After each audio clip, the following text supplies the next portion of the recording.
I pretended my business went bankrupt. What my children did next was shocking. For 30 years, I ran a small bakery. I opened it before my children were born. It paid for their school, their clothes, and every birthday party they ever had. But once they grew up and moved away, they forgot how the bread got on the table. They stopped visiting, unless it was for money. One day, I told them the bakery had failed. I said business was slow. I even put up a fake for sale sign on the window. I wanted to see who would care about me, not my money. My daughter said maybe it was time to move into a small home. My son said I should sell the building and give them part of it, since they were family. Not one of them asked if I was okay. Not one of them offered help. But my old worker, Rosa, showed up the next morning with warm soup and blankets. She cleaned the kitchen and fixed the broken shelf without saying a word. She believed I had nothing and still stood by me. Next day, I announced my will, and my children were shocked. When I told them I had rewritten my will, they all came running.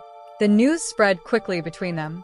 They had not come around in months, sometimes even years, but now they arrived without delay. Suddenly, I was important again. My son brought flowers. My daughter came with a box of cookies. Not homemade, just something from the store. They both sat near me on the sofa, asking soft questions, pretending to care about my health and sleep. Their voices were gentle. Their smiles were polite. But I knew the difference between love and interest. Their faces were full of interest. They looked around the house, their eyes moving from the furniture to the walls. They noticed the will sitting on the corner of the table. Their eyes kept going back to it. It was not sealed. They were hoping to see something. They were trying to guess what I had done. I kept my word short. I told them I would read the will out loud, with my lawyer and witnesses present. There would be no surprises behind closed doors. Rosa sat at the table beside me. My lawyer sat across from her. Both had been with me for years. Rosa in the bakery, and the lawyer with every paper I ever signed. My children sat upright, trying to look calm. Their hands were folded, but their eyes betrayed them. They were watching the papers. They were waiting for their names. The room was quiet except for the sound of the lawyer unfolding the will. The bakery was closed that day. No noise from the ovens. Just the sound of time stretching across the room. The will began with memories. I had written a letter that the lawyer read first. It spoke about how I opened the bakery with nothing but hope and tired hands. It explained how I used that bakery to raise a family, pay debts, and keep food on the table. It mentioned the sacrifices, the long hours, the burnt fingers, and the missed holidays. It described how the bakery kept the lights on in our house and how each loaf of bread carried the weight of love. The letter also spoke of my disappointment. It spoke of silence from those I had raised, of holidays spent alone, of birthdays forgotten, of visits that came only when money was needed. It did not accuse. It simply stated the truth. My children sat stiffly, staring at the table. Then the lawyer read the will itself. The house, the savings, and the bakery, all were left to Rosa. The recipe book, the one I had written by hand over many years, was also given to her. Every note, every trick, every method, given to the one who stood beside me when the shop was quiet and the days were hard. The bakery was not a gold mine. It was simple, steady, and honest. But it was mine. It had become part of me, and Rosa had treated it like her own. She stayed late without being asked. She showed up early, without complaint. She never asked for more than her share. She helped carry flour, clean spills, and calm my hands when arthritis made the work hard. My children did not understand. They saw the bakery only as property. They never cared for the work behind it. They never came to help during the rush. They never stood by the oven when it broke in winter. They never watched customers walk in with cold feet and warm smiles. They only saw money and walls. When the lawyer read Rosa's name, the air in the room changed. I felt it shift like wind through an open window. My children stared. Their mouths didn't move, but I could feel the questions pressing against their lips. Still, they said nothing. Not yet. The lawyer read the rest. My children would receive something. A small monthly amount would be given to each of them. It would cover basic needs. Nothing more. The condition was clear. They must call me once a month and talk for 10 minutes. If they failed to do that, the payment would stop. That condition was simple. 10 minutes of time. A single call. Once a month. Yet I knew it would be the hardest part for them. They remained quiet while the reading finished. No words of thanks. No words at all. Just silence, heavy and sharp. Then they stood up and left. They did not take the cookies. They did not say goodbye.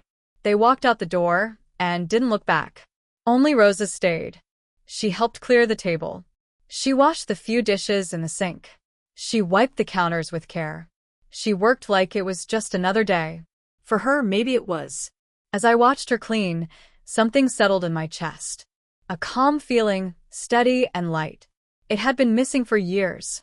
For the first time in a long time, I felt like the world had turned in the right direction. In the days after the reading, I returned to my routines. I walked to the market, watered my plants, and baked small things for myself. I didn't expect to hear from my children, but the calls came. At first, they kept it short. They asked general questions and stayed just long enough to meet the 10-minute mark. Their voices were cold. There was no warmth, only obligation. After a few months, the calls stopped. One missed it entirely. Then another. My lawyer sent a notice, and the payments ended. I didn't feel sad.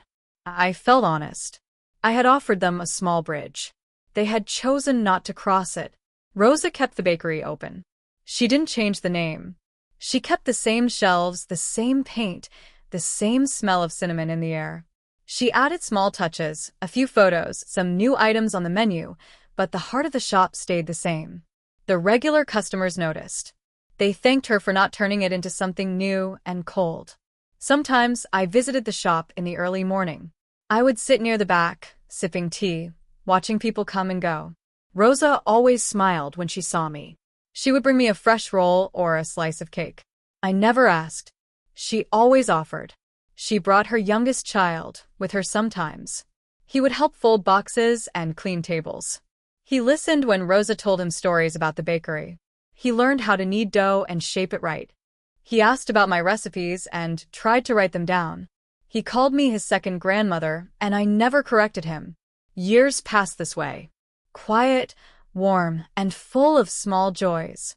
My children did not return. I received no letters, no visits. Their silence was loud, but it no longer hurt.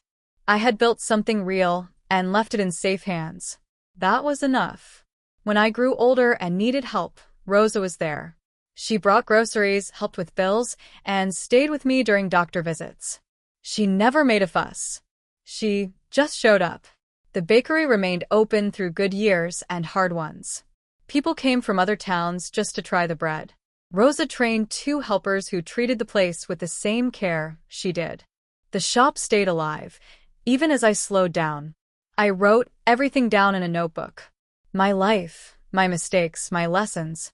I wrote about my children, not to shame them, but to remember them.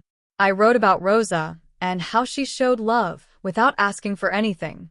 I wrote about the bakery and how a warm loaf can hold a family together.